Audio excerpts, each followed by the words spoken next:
Este programa es presentado por English Spot, Teaching the Future. y Camerino, Professional Makeup.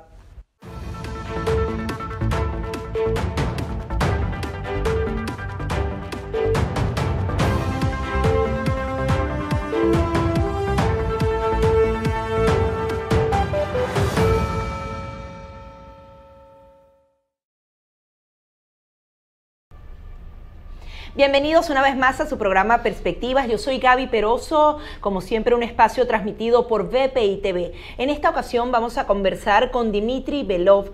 Él es el coordinador internacional de la Fundación Compromiso Ciudadano. Y adicionalmente, Dmitry, has estado muy de cerca en el tema de hacer esas conexiones, de concientizar al mundo entero y particularmente a Estados Unidos de todo lo que ocurre en Venezuela. Sí, correcto. Gracias, Gaby, por la invitación y gracias a todos los que nos ven. Desde hace 4 años, cuando nos tocó este camino del exilio, decidimos mantenernos activos en pro de la libertad y la reinstitucionalización de Venezuela. Y ese camino lo tomamos agarrando una bandera, que es la de la justicia. Necesitamos, para poder lograr una democracia sustentable y estable en el largo tiempo, que haya un Estado de Derecho en Venezuela, y eso lo llevamos a través de la recaudación de información, de casos, la recopilación de todo ese desastre que ha significado los 20 años que tenemos de socialismo, en el entendido de que para sustentarse estos sistemas, que muchas veces llegan con los votos, pero se mantienen a través de la sangre, de las vidas de los venezolanos, y para salir de esos sistemas normalmente se derrama la sangre de los ciudadanos. Entonces empezamos a tomar acciones proactivas para mostrarle al mundo quiénes eran los personeros y los cabecillas de este régimen. A eso justamente quiero referirme, a un caso puntual que está fresco esta semana. Fue sancionado por el Departamento del Tesoro Rafael Lacaba, Correcto. Quien es justamente el gobernador del estado Carabobo. Sé que tienes muchísima información con respecto a él. Es un trabajo que ustedes vienen trabajando en ese tema de la justicia con el mandatario anterior, Francisco Ameliach. Coméntanos un poco lo que ha sido ese proceso, si se ha dado información a los americanos para que estos juicios lleguen a feliz término y se logren este tipo de sanciones. Gracias. Sí, en efecto, cuando apenas llegamos en el 2014, yo comencé a hacer las conexiones con los diferentes representantes en el estado de la Florida, con el senador Marcos Rubio, con la congresista en ese momento Ileana Ross, y fueron ellos quienes, una vez que yo presenté la información que teníamos, que traía. ¿Qué traían? ¿Pruebas y sobre qué tipo de delitos? Bueno, es que son hechos, en el caso de Ameliach eran hechos muy públicos y notorios. Fue su participación en los hechos del 2014, del 18 de febrero, bueno, primero el 17, cuando dio la amenaza fulminante aquella famosa, y luego el 18... De reprimir a los manifestantes. Sí, y no solo reprimir, porque eso fue una matanza. Allí yo estaba presente en esa protesta, la organizamos, yo había llegado muy temprano en la mañana, dialogué con los militares que allí estaban, y la orden de ellos era no dejarnos mover de ahí. Sin embargo, bueno, al final, ciudadanía muy rebelde, estábamos en un momento muy crispado de la... Ese era el día donde Leopoldo fue a presentarse ante la injusticia venezolana. Y allí comenzó esa medición de fuerza con la Guardia Nacional, que derivó al final que ellos se apartaran.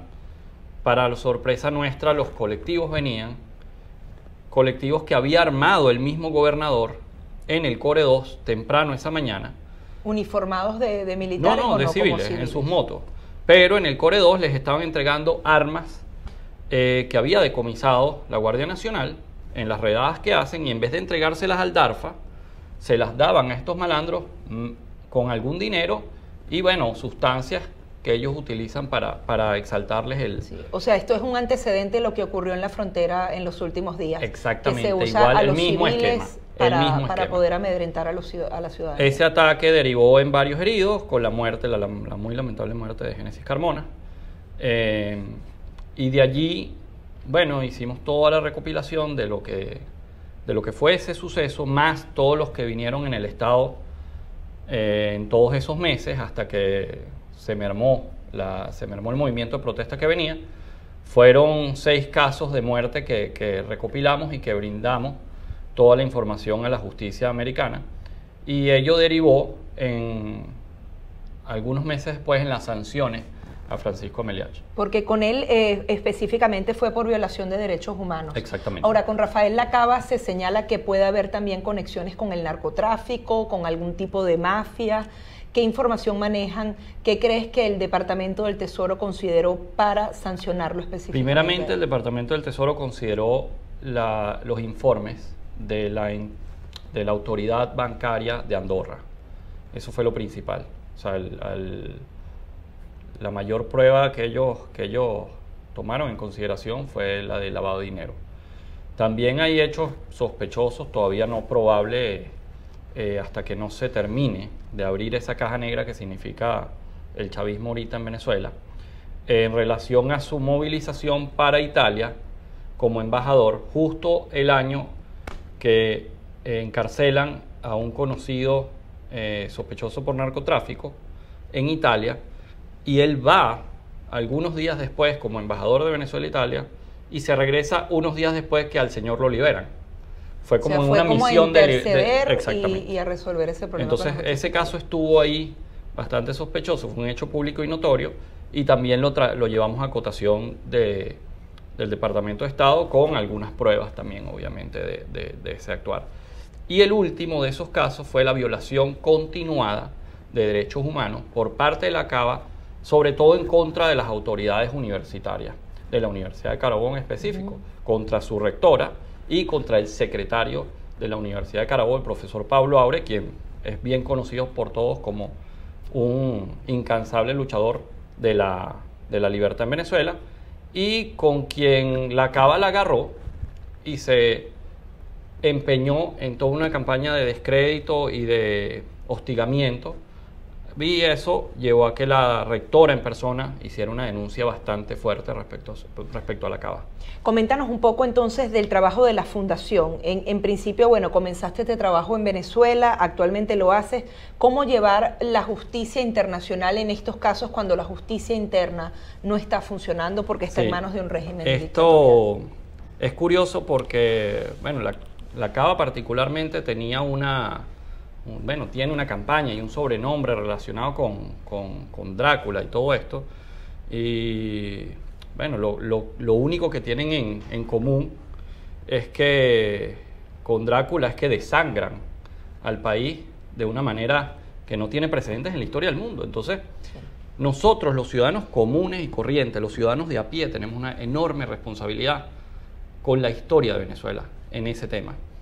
Porque todos conocemos a alguien que tiene alguna prueba o información de estas personas, ya sea, llámese gobernadores, militares, alcaldes, concejales, funcionarios de los diferentes ministerios, que están cometiendo no solo hechos de corrupción, sino también hechos en contra de la vida humana, contra los derechos humanos. Y es nuestra responsabilidad poder llevar esa información a la justicia.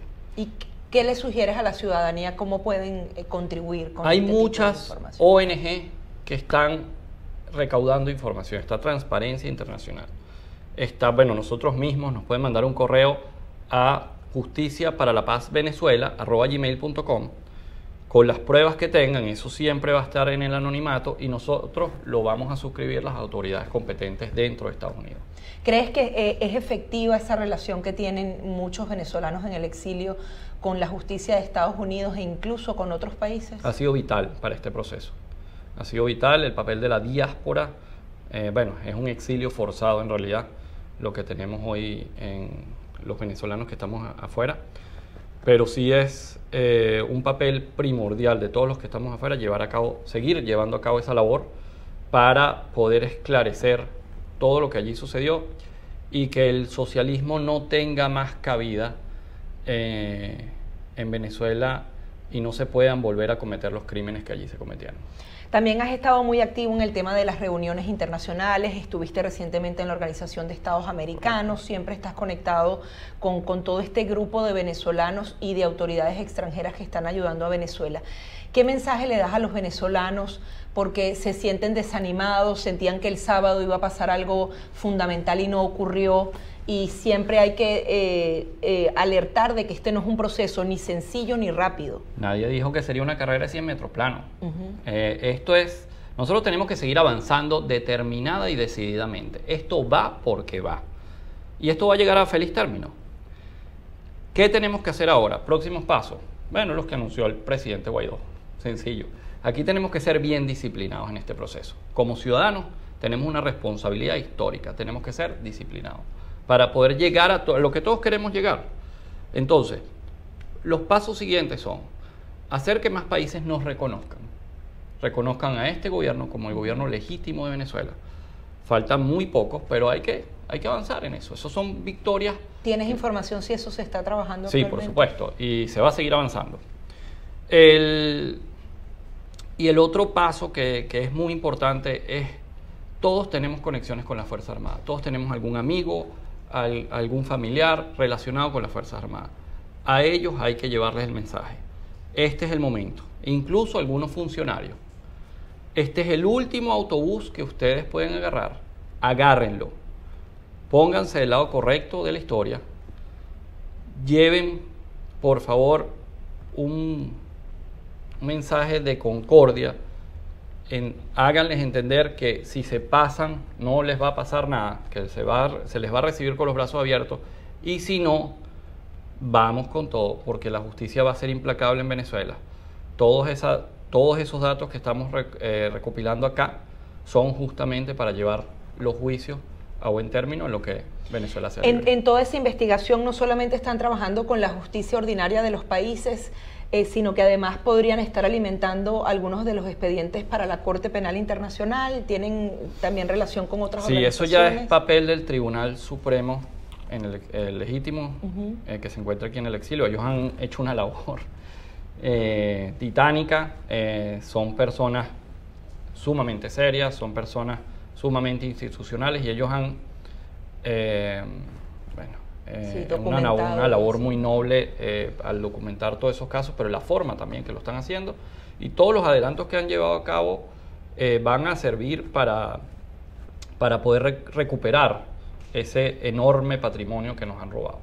Finalmente, también quería que nos hablaras un poco de la labor que han estado haciendo individual o colectivamente para hacer entender a los extranjeros lo que ocurre en Venezuela. Han hecho unas campañas que son completamente en inglés para que haya esa concientización, porque mientras no haya esa empatía entre un americano que no conoce Venezuela y la dura realidad que están viviendo los venezolanos, es muy difícil sumar a nuevas naciones. Venezuela es un país que en este momento tiene una enorme enfermedad. O sea, Venezuela es un país enfermo, el equivalente a un cáncer, que es el socialismo. Y eso hay que extirparlo. Ese socialismo está matando a nuestros hermanos. Hay 300.000 venezolanos en riesgo de morir en los próximos meses, cuidado y si no en un solo mes, por la falta de medicamentos. Nosotros estamos en una enorme crisis de salud, y por eso la urgencia. Hay cosas muy importantes, que es la reconstrucción del país, la reinstitucionalización, sobre todo la libertad. Pero ahorita tenemos un evento urgente. No podemos dejar morir a nuestros hermanos venezolanos. Y así lo entienden los extranjeros. Y esa es la campaña que hemos llevado a cabo. De hecho, ha habido un grupo bastante grande de personas con ciertas enfermedades en Venezuela que nos han enviado sus videos solicitando el ingreso de esa ayuda humanitaria. Y hemos llevado ese mensaje a diferentes instancias, y se ha creado todo un movimiento alrededor de eso que va a seguir avanzando. Esa labor es importante que los ciudadanos también la tomen como bandera. Cada segundo cuenta a la hora de poder salvar una vida de un hermano venezolano. Nosotros primero tenemos que abocarnos a lo urgente, y lo urgente es salvarle la vida a esos enfermos. Y así se lo tenemos que hacer ver al mundo. La entrada de la ayuda humanitaria en Venezuela es para poder salvarlos a ellos. Y nosotros, una vez que los hayamos salvado, que hayamos atendido su urgencia, créanme que la etapa de la libertad va a estar ahí a la vuelta de la esquina. Muchísimas gracias por la labor que haces, por estar en Perspectivas. Era Dmitry Belov, quien es uno de esos exiliados políticos que desde hace más de 4 años ha estado haciendo esta labor titánica de acumular esos documentos para la justicia, para que ustedes vean las sanciones que se han hecho, porque no solamente se trata de un nombre o de alguien que esté relacionado directamente a Maduro. Detrás de esas sanciones hay una investigación exhaustiva por parte del Departamento del Tesoro, por parte de la justicia americana, que adicionalmente es compartida por otros países para que estas personas justamente no sigan movilizando el dinero que ilegalmente le han quitado a todos los venezolanos. Así ponemos punto final a nuestro programa Perspectivas. Este programa es presentado por English Spot, Teaching the Future. y Camerino, Professional Makeup.